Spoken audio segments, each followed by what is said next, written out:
Beating addiction is not hard. You're just doing it wrong. The moment that I became aware of all the things that I gave up as long as I stayed doing this addiction, that was also the moment that it became real easy for me to quit with what I was doing.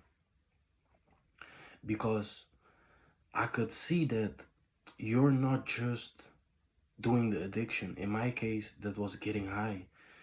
But you're not just smoking, what you're doing is you're giving up a good quality sleep.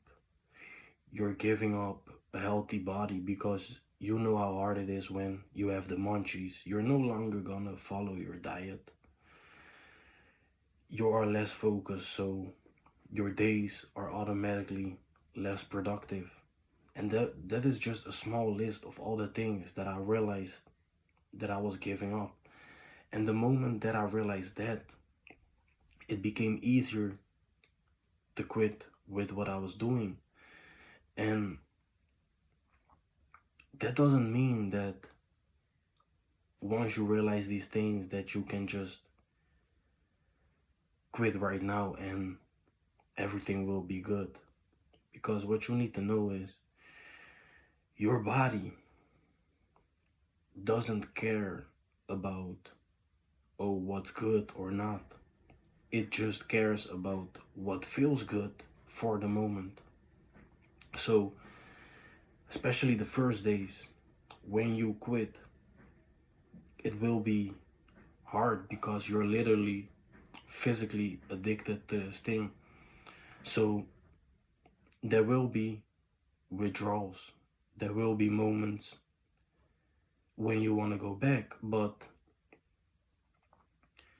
you should really stick to why you want to quit in the first place.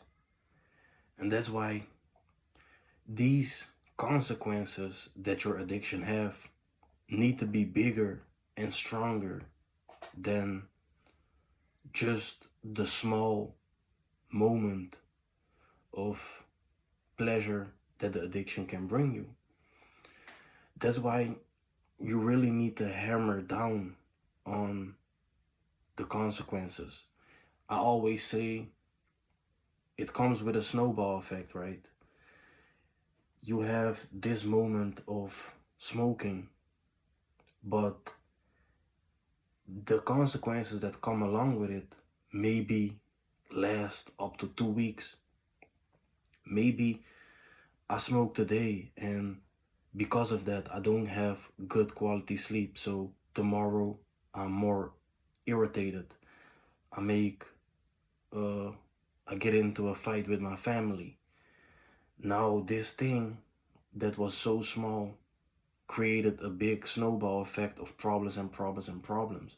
And that's why you really need to hammer down on that so that you know that I cannot even go back. And what you will see is after a couple days, physically, it will become a bit easier because the addiction is literally, the dependence is getting out of your body. So then you will think, oh, I'm done. And sometimes it will even feel like that.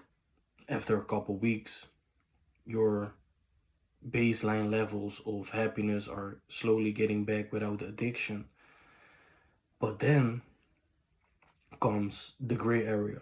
This is the period that also takes the longest because it will take some time for you to enjoy things again. And that's why we call it the gray area.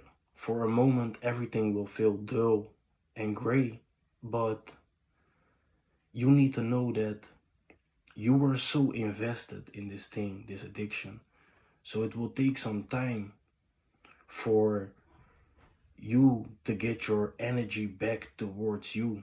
Because it's not like you gave all this energy to the addiction and you can just place that energy into something else. It doesn't work like that. It first needs to come back to you.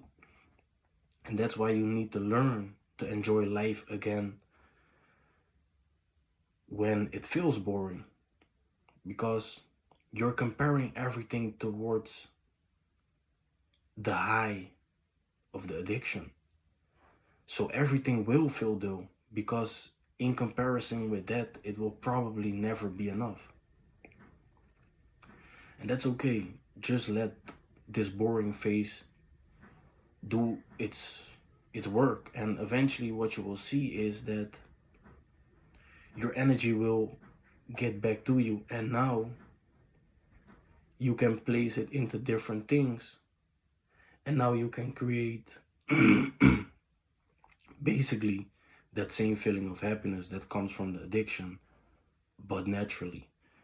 But first, you need to go through this gray area phase, and just remember, it might be hard today, but the worst thing that you can do is go back.